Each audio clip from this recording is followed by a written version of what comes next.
Hey guys, this is part 2 of my Love Island USA Season 8 tarot predictions for week 3. And I'm going to start off with Brinity, with Bryce and Trinity, and the energy between them, how they feel about each other. Had to do a part 2 because there's just so many couples now and I ran out of time on my last video.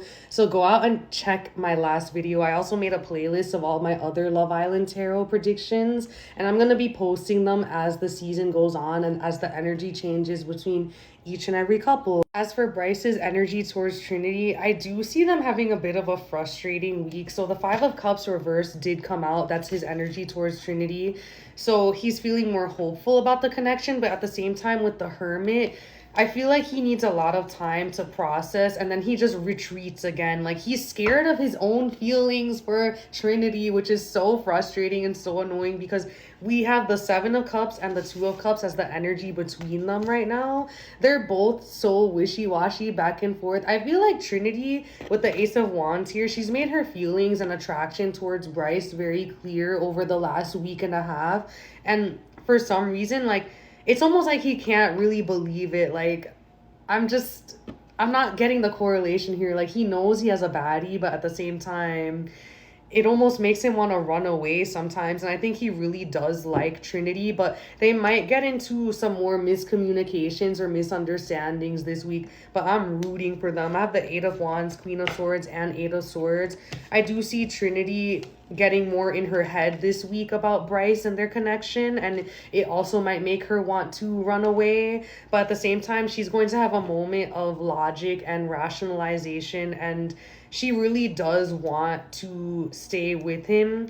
I feel like he also wants to stay with her as well. The mutual feelings are there with the Two of Cups, but the pressure, the external pressure, and also Zach being the devil on Bryce's shoulder and getting in his ear about Trinity is really getting to him. And I need Bryce to stand the fuck up. He's almost 30 years old. He needs to put his foot down and not let other people influence his emotions. Next up is Caleb and Kenzie. Let's see what the energy is between them. How does Caleb feel about Kenzie?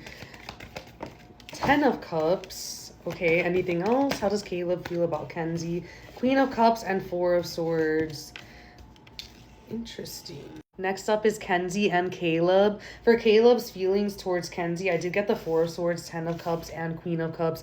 This week, I do see him retreating more from her. I think they both feel like they're supposed to be together because we voted for them to be together. It seems like Kenzie's his usual type. Kenzie was like over the moon about him at first. I think she idealized Caleb a lot, but it's very evident as of last night's episode that she has feelings for Corbin, and she mentioned that. As for Kenzie's feelings towards Caleb, I got the Three of Cups in reverse and the Five of Swords. Like, she about to play in his face. I mean, she already is. She's already kissing Corbin and still going off with him. And Caleb did mention in last night's episode that he doesn't want to keep waiting around for her to make a choice. I did get the Two of Swords as the overall energy between them.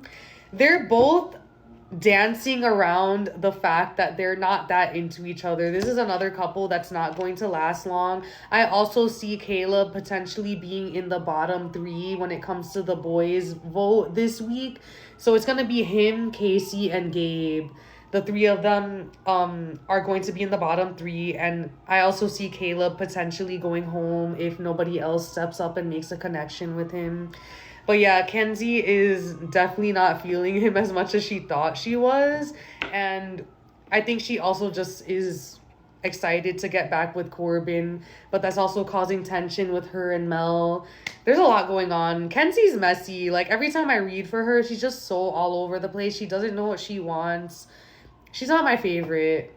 Lastly, we have Melanie and Corbin. Forgive me if I missed some details. I wasn't paying super close attention to last night's episode 11. I've been really sick all weekend. But what I did pick up on is that, first of all, Corbin definitely makes Melanie she's a lot calmer around him than she was around Sincere, but it's because he's not fucking up her nervous system. So let's see how Melanie feels about Corbin this week.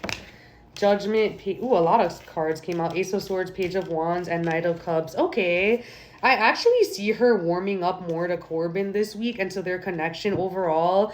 There's that physical attraction, the spark. They're going to have more interesting conversations, deeper conversations. We might see them actually connecting on a mental level instead of just on the physical this week. But there's something here about some type of romantic gesture or comment is going to be made on her end, and like she's waking up to the fact that she has other possibilities outside of Sincere. I don't see her being as obsessed with Sincere and his actions this week because she's going to be focusing more on Corbin. As for Corbin's energy towards Melanie, I did get the Queen of Cups, the Seven of Pentacles, and Five of Swords.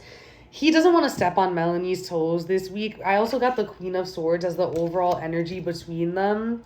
So we're going to see Melanie reclaiming her power back at some point this week in the whole messy love triangle between Soul, Sincere, and Corbin and Kenzie. I think Melanie has made such a big improvement with regulating herself and needing to take time away from the Islanders in order to feel better about the situation as a whole. I don't see her crashing out as much this week as she was last week because she's in a place now where she knows like she can reclaim her power back. So she's very much going to be in this Queen of Swords energy. I see her putting up more emotional boundaries between her and Corbin or with Sincere. And I don't see her like obsessing over Sincere, like I mentioned before, as much as she was previously. But with Corbin, he doesn't want to look like the bad guy because he still, like, he wants Kenzie, at least sexually. Like, I don't know, he and Kenzie don't really have substance. So again, like I mentioned in my previous videos, Kenzie and Corbin confuse me, but they're kind of like made for each other. Like they're both like equally dumb. And I think Melanie is smarter and more intuitive. So even though she's very passionate with her emotions, she is a very intuitive girl. So I think she's just learning how to play her cards right and enjoy the connection with Corbin as it is. But that's all I have for now. Thanks for watching if you made it this far. Love you guys.